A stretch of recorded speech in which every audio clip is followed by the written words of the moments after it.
Now, I want to combine the last couple of themes here because they're so closely related. The theme of the hypocrisy of the American system and the negative spiritual effects, moral effects, ethical effects that slavery has, not on necessarily on blacks, but on whites themselves. He talks very extensively, as you've seen in the text, about how evil the system is. We've talked already about how the system really breeds adultery and cruelty, and that it punishes those who tell the truth. Take a look at the passage where he talks about Colonel Lloyd, this very highly respected master, and he says talks about one of the slaves that Lloyd had, and says, "Well, boy, whom do you belong to?" "To Colonel Lloyd," replied the slave. "Well, does the colonel treat you well?" "No, sir," was the ready reply. "What, does he work you too hard?" "Yes, sir." "Well, don't you get enough to eat?" "Yes, sir, he gives me enough, such as it is." The colonel, after ascertaining where the slave belonged, rode on.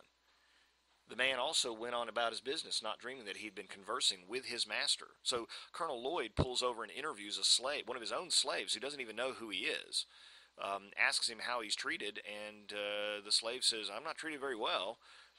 He says he thought, said, and heard nothing more of the matter until 2 or 3 weeks afterward. The poor man was then informed by his overseer that, having found fault with his master, he was now going to be sold to a Georgia trader. He was immediately chained and handcuffed, and thus, without a moment's warning, he was snatched away and forever sundered from his family and friends by a hand more unrelenting than death. This is the penalty of telling the truth, of telling the simple truth in answer to a series of plain questions. And so it breeds adultery, cruelty, falsehood. It breeds phoniness. And so this is one of the things that he's talking about. Yes, it's clear that in a country that says that it is dedicated to liberty and democracy and whatnot, that the existence of slavery is a huge hypocritical institution. That's pretty clear. I mean, that's clear with anybody making this case about slavery, and any abolitionist is going to point that out. But what Douglas also wants to say is that it breeds a culture of lying. It breeds a culture of inhumanity. It breeds a culture of cover-up. Who's your father, boy? I don't know. Good, and keep it that way, because we know that your father is probably a white man, and we don't want that getting out. How are you treated, Joe?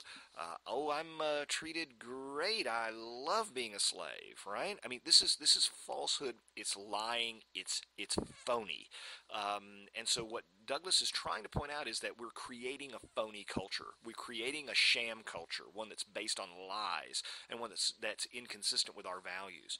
This doesn't get any more obvious than when he talks about, again and again, something that would have very, very much disturbed the audiences he spoke to, and that is the fact that the worst masters in the world you can get are religious ones.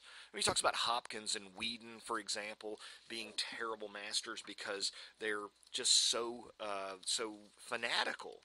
He says, make sure, whatever you do, if you're a slave, if you get a sort of non-religious master, do everything you can to make him happy, because they could sell you to a guy who's a Bible thumper, and boy, are you going to get it then, because these are the worst people that you can have. He says, he talks about the situation with Henny and how she was just cruelly treated.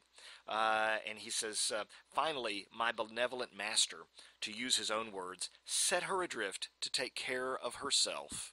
This girl who had been just shockingly treated and injured. Here, he says, was a recently converted man holding on upon the mother, and at the same time turning out the helpless child to starve and die.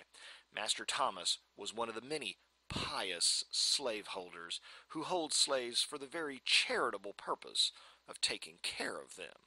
Right? Just very sarcastic, and you can just feel his contempt and his loathing. Later, he says, "For all the slaveholders with whom I have ever met, religious slaveholders are the worst. I have ever found them the meanest and the basest, the most cruel and cowardly of all others." This would shock a Victorian audience that would have been very, very heavily religious. They would have said, "Oh my gosh, that can't be the case." And yet Douglas is saying, "Oh yes, it is. They're the worst ones to have. I'd rather be owned by an atheist than by a Christian." because something about and he's really getting at a very deep point here also, that if a person professes Christianity or other deeply held moral religious beliefs and then engages in this practice, it makes them worse than if they didn't hold those very important sacred values in the first place. In other words, to engage in hypocritical behavior makes you more cruel than if you were consistently non-theistic.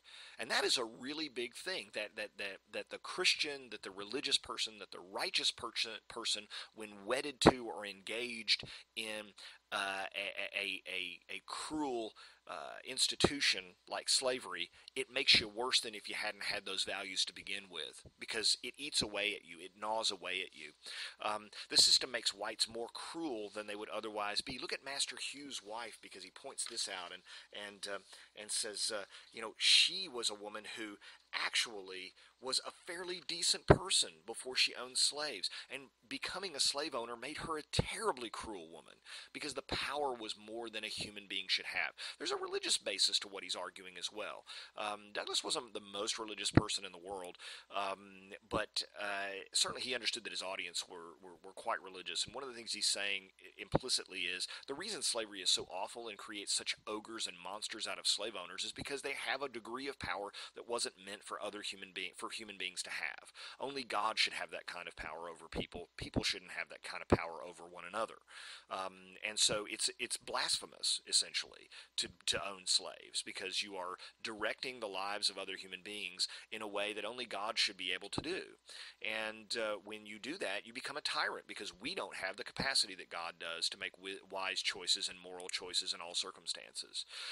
The thing that probably would have most disturbed his audience are the 2 or 3 occasions when he very subtly, sometimes not so subtly, but directly questions his religious beliefs.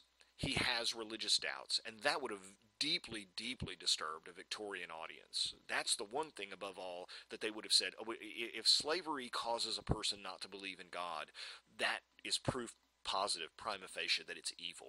He says this especially in a couple of different places, but at one point he says, I am almost ready to ask. Notice he holds back. He does not want to alienate his audience. He says, I am almost ready to ask, does a righteous God govern the universe? And for what does he hold the thunders in his right hand, if not to smite the oppressor and deliver the spoiled out of the hand of the spoiler?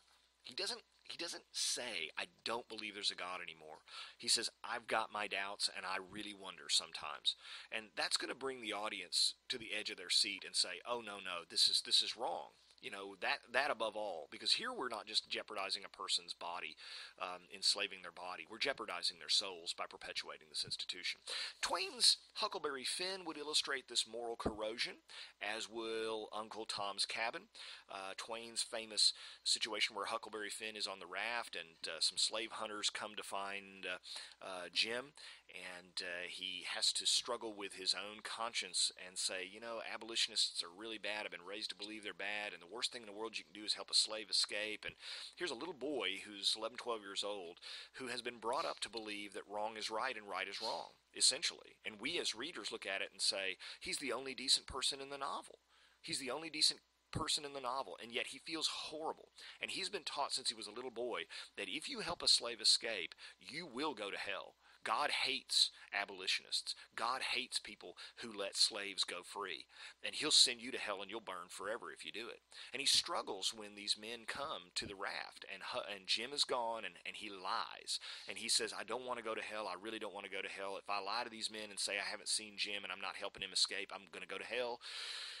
Then they ask him, have you seen an escaped slave? And Huck says, no, I haven't. And he says, I felt so awful that I lied. I felt so awful that I was such a dishonest kid. But at that point, I just said, I guess I'm just a bad, bad kid. And the famous line is, all right, then I'll go to hell. I'm just bad anyway. And yet we as readers look at it and say, no, you're the only decent kid in the whole book. You're the only really moral person. He's living in a society where up is down and down is up, and right is wrong and wrong is right.